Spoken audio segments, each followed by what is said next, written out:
This week, we talk about another very important subject. That is working with children who have special needs. Like several of our other subjects, children with special needs aren't a subject. They're people. And they're people with not just special needs, but really special rights. As citizens and as humans, they have rights. And we need to take extra steps to make sure that their rights are met when they have special needs. The beauty of early childhood and following developmentally appropriate practice is that really we already meet many of their needs. Our ideals in early childhood say that we should meet the child where they're at, that when we're putting materials into our classrooms and planning experiences, we should be planning for children at every individual level that they come into the classroom with. That's why I think it's so exciting that at least in Michigan, we've recently made the shift to endorsing our early childhood special education teachers, specifically requiring training and testing in early childhood development and learning. I want to tell you the story of Michael.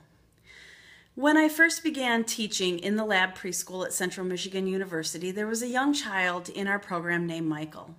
And Michael was a child with diagnosed special needs. In fact, he was a child who was on the autism spectrum.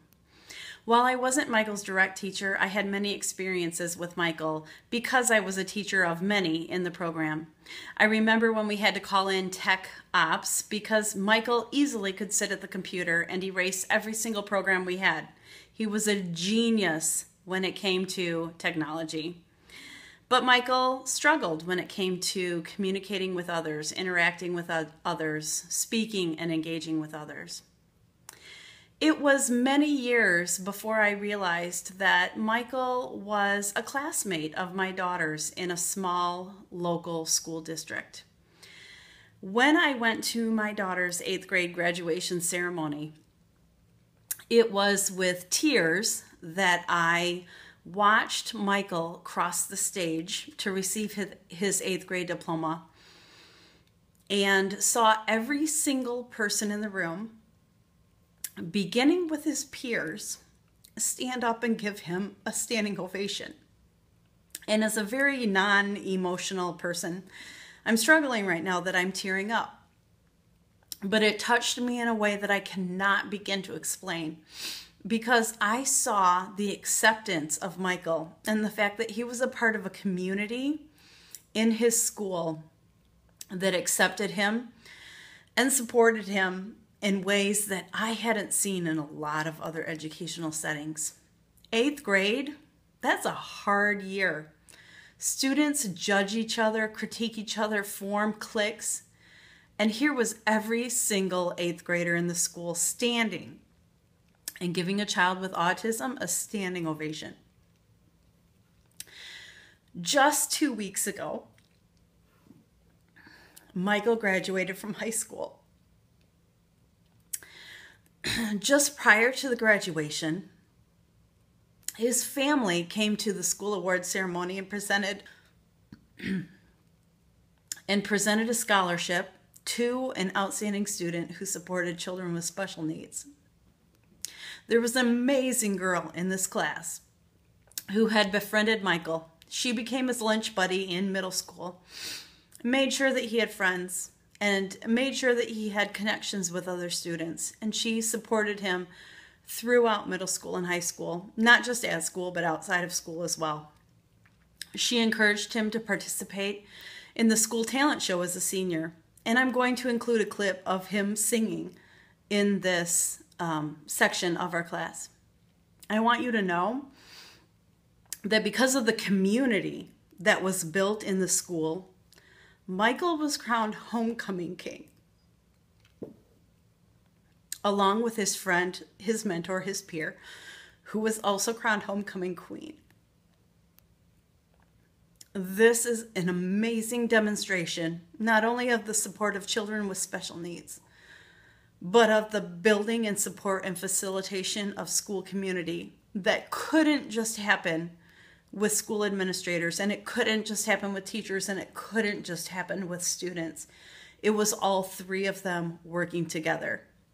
to create something that brings me to tears every time I think about it. So I hope that this week you enjoy some of those clips that I will be able to show you of those experiences.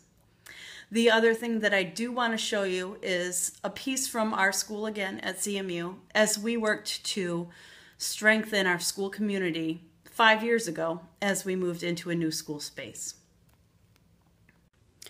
In July of 2009, 3 classrooms containing the 3 programs of the Human Growth and Development Laboratory moved into a new Child Development and Learning Laboratory space, ending a long period of planning and waiting. With this move, it was time to build a new learning community, one that honored where we've been, but also one that was willing to stretch toward new boundaries. Upon entering the beautiful slate and wood foyer, the echoes in the empty space waited to be transformed into an inviting place for families, children, and staff to sit, relax, visit, and browse.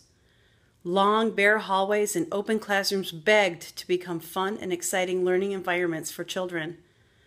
A new kitchen and multi-purpose room sat in anticipation of becoming a warm, cozy, and welcoming family dining space. All of these places were poised to support those who would live here. A safe place where solutions would be created, a place where we all belonged. Who would live here? New and returning staff members and CMU students, along with the new and returning 3- and 4-year-old children and their families, needed to do more than occupy the space. They needed to be able to form a caring community of learners. We believed that this could happen. We believed in the transformation of this space and its ability to teach. We believed that we could learn to better listen to the children and to each other. We believed that we could knock down boundaries. We would learn to document and share the stories of our days.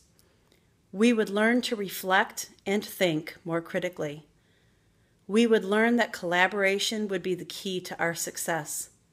This is our story. You've already seen many videos that have taken place inside of the CDLL. I hope you've heard the laughter of the children. I hope you've seen the, let's say, humor of the teachers. We have worked hard to create community within our school, and that is one critical piece of the community part of this class. The other piece that we'll touch on this week and next week is our connection with the outside community. Here at CMU, we've decided that our immediate community is the campus, and we'll talk about some things we've done on campus to build that connection. But we also have the community that involves our town, Mount Pleasant, our county, Isabella, our state, Michigan, our country, the United States, and our world as global citizens. All of those pieces reflect community, and it's critical to remember both the spirit of community inside of the school as well as the connections with the community outside of the school. This week, as we close in on the end of our course, we will make sure that you successfully submit your final project. Just remember, your final project includes a reflective essay as well as a digital presentation. Next week, others will view that presentation. So please make sure that this week everything is submitted in the appropriate location. Have one more great week.